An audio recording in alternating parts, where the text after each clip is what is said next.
Adam, I read that you were or still doing some critics, and I have a doubt. When you start to shoot this movie, do you think about all the issues about in the cinema or in stories about a new beginnings and why what you try to avoid to tell this story?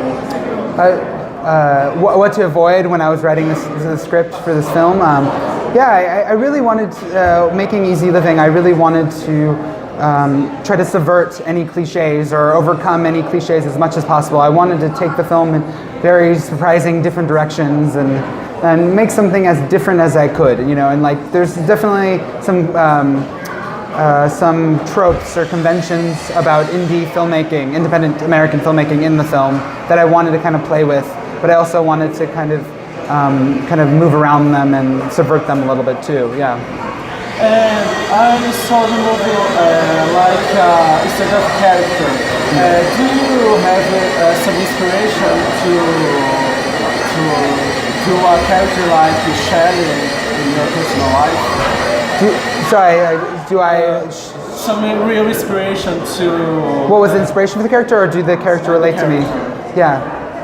The character I think was born a lot from some of my experiences with men in some ways, and I think, and I don't want, you know, yes, some of the men are portrayed poorly and like, you know, how they treat her, but I think also she has the choice of, you know, leaving them too. So it's like, I think, you know, there's definitely some seeds of my own life inspiration in how I portray the character, but generally she's fictional, imagined, But you know, I took that character from a lot of films, you know, kind of cut and pasted some characters from various films together. Like I mentioned one, I don't know if you've heard of it, it's called Wanda by Barbara Loden.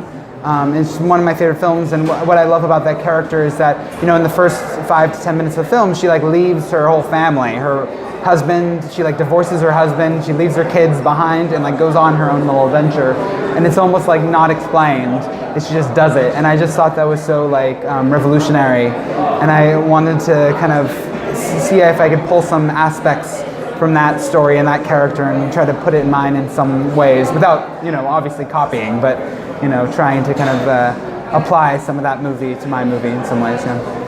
Nowadays here in Brazil, it's very common to see people over the 30 years in trouble with jobs, living with the family.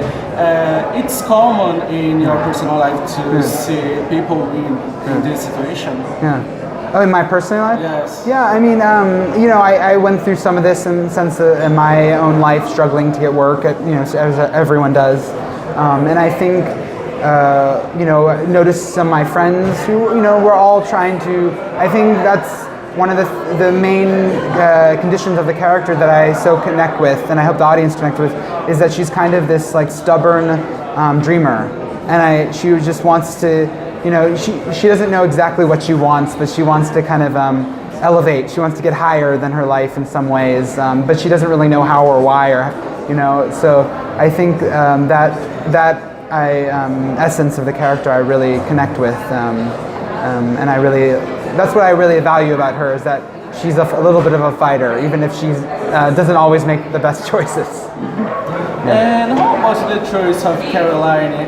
Did you see her in a specific role and you invited her to do Shelley?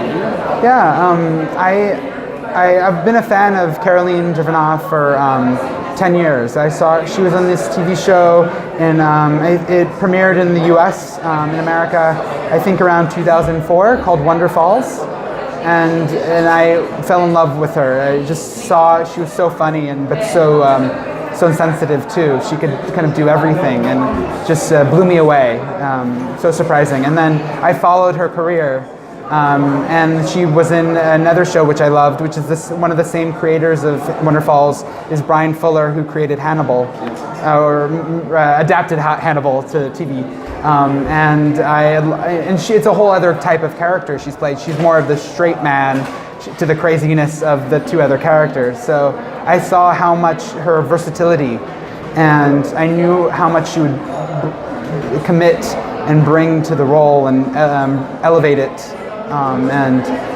It was a dream to have her and work with her, because she's so good and so much fun to work with, and so takes so many surprises, and she's very good at improvisation, which I did not know, which the film really needed. And I was very lucky to have Caroline sign on board the film, because she brought all these aspects that I didn't see coming, and made the film what I don't think the film would work at all without her. And last question, do you have the opportunity to follow your cinema, Brazilian cinema? Yeah. Do you have some favorite movies? Yeah, I'm not as familiar with Brazilian cinema, but I've seen a few. I've seen Aquarius and Neighboring Sounds. The same director? Yeah. And I've seen some of the documentary films by a very famous filmmaker here. I forget the name, because they in New York. I live in New York, and they do a lot of Brazilian film festival retrospectives and every year, and I try to go because I had some Brazilian friends who take me, and it's just very passionate cinema and very interesting about class and race, and I think people in America really connect with Brazilian cinema in that way, because we explore the same issues. It's very relatable. Yeah. Adam, thank you. Oh, thank you so much for this.